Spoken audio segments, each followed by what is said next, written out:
Hi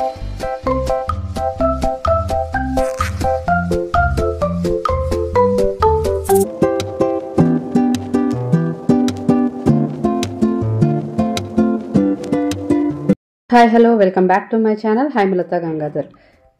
ఈరోజు సాగరగిరి కనకదుర్గ అమ్మవారి టెంపుల్కి అయితే వెళ్తున్నాము. మేమైతే గాజువాక నుంచి స్టార్ట్ అయ్యాము. గాజువాక నుంచి పోర్ట్ ఏరియాకి ఎంటర్ అవ్వాలన్నమాట. పోర్ట్ ఏరియా నుంచి లెఫ్ట్ సైడ్ తీసుకోవాలి. ఇక్కడ మీకు కనిపిస్తుంది కదా పోర్ట్ ఏరియా. సో ఈ టెంపుల్ అయితే మనకి ఓన్లీ దసరా నవరాత్రిలోనే బోటింగ్ ఓపెన్ ఉంటుంది. అదే దీని స్పెషాలిటీ. మిగతా రోజులు అన్నింటిలో నార్మల్ రోడ్ సైడ్స్ ఇండియా నుంచి కూడా వచ్చేయచ్చు. ఇంకా కరెక్ట్గా అడ్రస్ చెప్పాలంటే పాత పోస్ట్ ఆఫీస్ వెంకటేశ్వర స్వామి టెంపుల్ దగ్గర నుంచి అయితే వెళ్ళాలి. ఇప్పుడు మనం అలాగే వెళ్తున్నాము. వైజాగ్ పోర్ట్లోకి అయితే ఎంటర్ అయ్యామన్నమాట. అది మీరు చూస్తున్నారు కదా బ్లూ కలర్ లేనా, అదంతా కన్వేయర్ బెల్ట్. ఈ కన్వేయర్ బెల్ట్ యూజెస్ ఏంటంటే షిప్స్ నుంచి థింగ్స్ దించడానికి లేదా సరుకులను షిప్స్లోకి ఎక్కించడానికి యూజ్ అవుతుంది. మన వెహికల్స్ని ఇక్కడ వరకే అలౌ చేస్తారు. మనం ఇప్పుడు మన వెహికల్ని ఇక్కడ పార్క్ చేసి అయితే లోపలికి అయితే వెళ్దాం. ఈ బోట్ రైడ్ దసరా నవరాత్రిలోనే ఓపెన్ చేస్తారు. ఎవరైనా బోటింగ్ ఇంట్రెస్ట్ ఉన్న వాళ్ళైతే దీనికి రావచ్చు. మేము ఆ రోజు సండే వెళ్ళాము. ఫుల్ రష్ అయితే ఉంది. ఎవరైనా రావాలనుకుంటే వీకెండ్ మాత్రం రావద్దు, వీక్ డే రండి. ఇది నా సజెషన్. చూడండి ఎంతమంది లైన్లో ఉన్నారో. టికెట్ అయితే ఎంట్రన్స్ టికెట్ అయితే అడల్ట్స్కి 40 రూపీస్, కిడ్స్కి అయితే 20 రూపీస్. నెక్స్ట్ అక్కడ టికెట్ తీసుకున్న తర్వాత ఇక్కడ మనకైతే ఫెర్రీ బోట్స్ అయితే అరేంజ్ చేస్తారు. కెపాసిటీ ఎక్కువ మందే ఉంటుందండి, పర్వాలేదు. అట్ ఏ టైమ్ ఒక 40-50 మెంబర్స్ని అయితే ఉంటుంది. తర్వాత బోట్లో రైడ్ ఎక్కువసేపు అయితే ఉండదండి, ఓన్లీ ఒక 10 మినిట్స్ అయితే ఉంటుంది. ఎవరైనా ఎక్కువసేపు ఎక్స్పెక్ట్ చేసి ఇక్కడికి రావాలనుకుంటే మాత్రం బోటింగ్ అయితే చేయనవసరం లేదు, రోడ్ సైడ్ అయితే వచ్చేయచ్చు. బట్ ఎవరైనా డిఫరెంట్ షిప్స్, పెద్ద కార్గో షిప్స్ ఇట్లాంటివి, ఇంకా షిప్ యార్డ్ కదా అది, ఇంకా పెద్ద పెద్ద షిప్స్ అయితే వస్తాయి. అలాంటి షిప్స్ ఎక్స్పీరియన్స్ చేయాలంటే మాత్రం ఖచ్చితంగా రావచ్చు. బాగుంటుందండి బోటింగ్ ఎక్స్పీరియన్స్ అయితే. నాకైతే అలిపిలో బోట్ ఎక్కిన ఫీలింగ్ అయితే వచ్చింది. బట్ చాలా చిన్న రైడ్. పెద్ద పెద్ద కార్గో షిప్స్ ఇక్కడ రిపేర్కి అయితే వస్తాయి, మన లక్ బాగుంటే చూడొచ్చు. తర్వాత ఇది కొండని డాల్ఫిన్ హిల్స్ అని కూడా ఉంటారు. ఆ పైన మసీద్, చర్చ్ రెండు ఉంటాయి. ఎవరైనా వస్తే కనుక ఆ వ్యూ పాయింట్స్ కూడా బాగుంటాయి, ఎక్స్పీరియన్స్ చేయండి.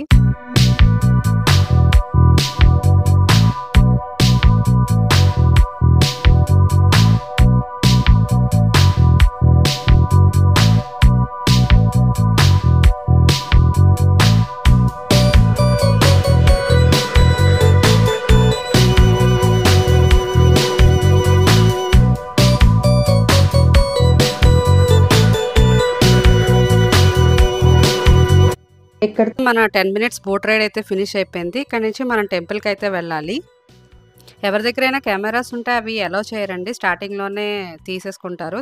ఫోన్స్ అలౌ చేస్తారు, నో ప్రాబ్లం. ఇక్కడ చూసారా క్యూ, ఇది మళ్ళీ రిటర్న్ బోట్ ఎక్కడానికి క్యూ అనమాట. అంత రష్ ఉంది సండే అవడం వల్ల.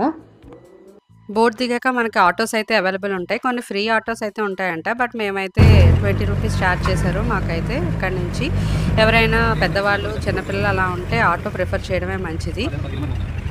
నార్మల్ డేస్లో అయితే టెంపుల్ వరకు మన ఓన్ వెహికల్లో వెళ్ళిపోవచ్చు అండి, స్టెప్స్ వరకు వెళ్ళిపోవచ్చు. పోర్ట్ ఏరియా నుంచి వచ్చాం కాబట్టి ఇక్కడ వెహికల్ అలౌ లేదనమాట. తర్వాత ఆటోస్ కూడా పై వరకు వెళ్ళనివ్వలేదండి, ఆ రోజు రష్ వల్ల కిందనే దింపేశారు. మేమైతే ఒక 1/2 కిలోమీటర్ పైకి అయితే నడుచుకుని వెళ్ళాల్సి అయితే వచ్చింది. తర్వాత ఇక్కడ మనం వెళ్ళిన తర్వాత అక్కడ టెంపుల్ ఎంట్రన్స్లోనే శివుడు కనిపిస్తాడనమాట. అక్కడి నుంచి అన్ని కొబ్బరికాయలు, అరటిపళ్ళు స్టాల్స్ అన్నీ కనిపిస్తాయి. మనకి ఏంటంటే కొండపైన ఏమి ఉండవు, మనం ఏమైనా తీసుకోవాలంటే ఇక్కడే అన్నీ తీసుకోవాలి. బట్ ఇక్కడ రేట్స్ అయితే వాళ్ళ ఇష్టం అండి, ఎంత అంటే అంతే చెప్తారు, నో బార్గెయినింగ్.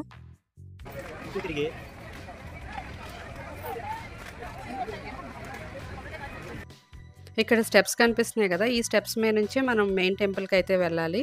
ఇలా టెంపుల్ స్టార్టింగ్లోనే మనకి ఉసిరి చెట్టు కనిపిస్తుంది. అక్కడ నవరాత్రులు అవడంతో జనాలందరూ అక్కడ దీపాలు అయితే వెలిగిస్తారు. ఇంకా మెయిన్ టెంపులే కాకుండా ఇంకా చిన్న చిన్న టెంపుల్స్ కూడా కనిపిస్తాయండి, లైక్ వినాయకుడు, శివుడు. మనం వాటిని కూడా దర్శనం చేసుకోవచ్చు, అవి కూడా చాలా బాగుంటాయి.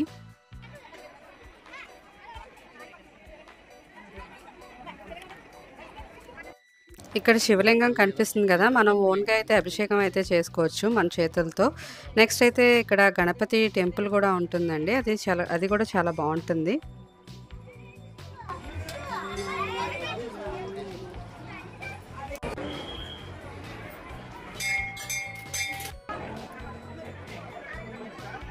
నెక్స్ట్ ఇక్కడ మీకు ధ్వజస్తంభం కూడా కనిపిస్తుంది కదా! ఇక్కడైతే దీపాలు కూడా వెలిగిస్తున్నారు ఇక్కడ కూడా. నెక్స్ట్ మనం టెంపుల్‌లోకి ఎంటర్ అయ్యాము. ఆ రోజు వీకెండ్ అవ్వడం వల్ల చాలా రష్ అయితే ఉంది. ఇక్కడ టికెట్ ఏంటంటే ఫ్రీ దర్శనం కూడా ఉంటది. టికెట్ కూడా ఉంటది. ₹20 టికెట్. మేము ₹20 టికెట్ అయితే తీసుకున్నాము. ఈ అమ్మవారిని చూడంగానే మేము పడిన కష్టమంతా పోయినట్టు అనిపించింది ఆ లైన్‌లో. అమ్మవారిని చాలా బాగా డెకరేట్ చేస్తారండి నవరాత్రుల్లో. రిమైనింగ్ డేస్‌లో నార్మల్‌గానే ఉంటది. ఆవిడని చూడడానికైతే 2 కళ్ళు సరిపోలేదు. టెంపుల్ టైమింగ్స్ వచ్చేసి morning 6 AM to evening 5 PM. ఇక్కడ హోమాలు కూడా చేస్తున్నారు ఆ రోజు నవరాత్రులు అవ్వడం వల్ల. ఇక్కడ హిల్ టాప్ వ్యూ అయితే చాలా బాగుంటుందండి. హోల్ షిప్ యార్డ్ అంతా కనిపిస్తుంది. మనం కిందకి దిగితే ప్రసాదాలు అయితే ఇస్తారు మనకి. తర్వాత సేమ్ స్టెప్స్ నుంచి కిందకైతే దిగేయాలి. ఇక్కడికి కిడ్స్ ప్లే ఏరియా కూడా ఉందండి. పిల్లలైతే చాలా బాగా ఆడుకుంటున్నారు. నెక్స్ట్ ఇంకొక వ్యూ పాయింట్ కూడా ఉండిందనమాట. ఇక్కడ స్టెప్స్ కనిపిస్తున్నాయా? ఈ స్టెప్స్ నుంచి మనం పైకెక్కితే మనకి ఇంకొక వ్యూ పాయింట్ కూడా కనిపిస్తుంది. చాలా షిప్స్ అయితే కనిపిస్తాయి ఇక్కడ మనకి. తర్వాత మనం ఇక్కడ లెఫ్ట్ సైడ్‌లో స్టెప్స్ కనిపిస్తున్నాయి కదా! ఈ స్టెప్స్ నుంచి అయితే కిందకైతే వెళ్ళిపోవాలి. యాక్చువల్‌గా ఆటోలో కూడా వెళ్ళిపోవచ్చు. బట్ మేమైతే ఈ స్టెప్స్ నుంచి కిందకి దిగేసాం. పెద్ద డిస్టెన్స్ అయితే ఉండదండి. ఒక 1 కిలోమీటర్ అట్లా ఉంటుందనమాట డిస్టెన్స్.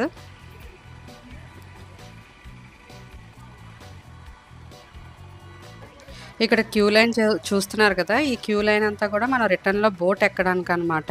ఆ రోజు సండే అవ్వడం వల్ల ఇంత రష్ ఉందండి. నార్మల్ డేస్‌లో అయితే అంత రష్ ఉండదు. మేము ఆల్రెడీ ఈ టెంపుల్ ముందు విజిట్ చేసాం. బట్ మాకైతే ఇంత ఎక్స్‌పీరియన్స్ అయితే అవ్వలేదు. తర్వాత మనం సేమ్ టికెట్ వాళ్ళకి చూపించాలనమాట. అప్పుడే లోపలికి అలౌ చేస్తారు. ఇక్కడ చూడండి లైన్స్ ఎన్ని లైన్స్ ఉన్నాయో. ఇది అలా ముందుకెళ్ళి మళ్ళీ సేమ్ మనం అలాగే వెనక్కి రావాలి అదే లైన్స్‌లోని. మనం రిటర్న్ అయ్యేసరికి బోట్స్ అయితే అక్కడ వెయిట్ చేస్తూ ఉంటాయి. 10 డేస్ అలా బోట్స్ వస్తూ పోతూనే ఉంటాయి. లైఫ్ జాకెట్స్ ప్రొవైడ్ చేస్తారంట. బట్ మాకైతే ఏ లైఫ్ జాకెట్స్ ఇవ్వలేదండి.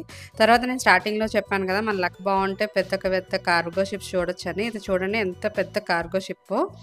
నేనైతే ఫస్ట్ టైమ్ చూస్తున్నాను. అది మేబీ రిపేర్ వచ్చి ఉంటుంది. అందుకే 2 చిన్న బోట్స్ అయితే దాన్ని తీసుకొని వెళ్తున్నాయి షిప్స్. చాలా అనిపించింది. పిల్లలు కూడా చాలా ఎక్సైట్ అయ్యారు ఆ షిప్‌ని చూసి. తర్వాత ఈవినింగ్ సన్‌సెట్ కూడా మామూలుగా లేదండి. అదిరిపోయింది సన్‌సెట్ కూడా.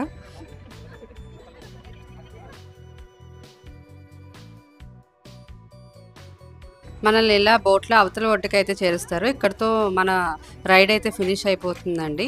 తర్వాత మనం అక్కడి నుంచి మనం ఎక్కడైతే వెహికల్ పార్క్ చేసుకున్నామో అక్కడికైతే వచ్చేయాలి నడుచుకుంటూ.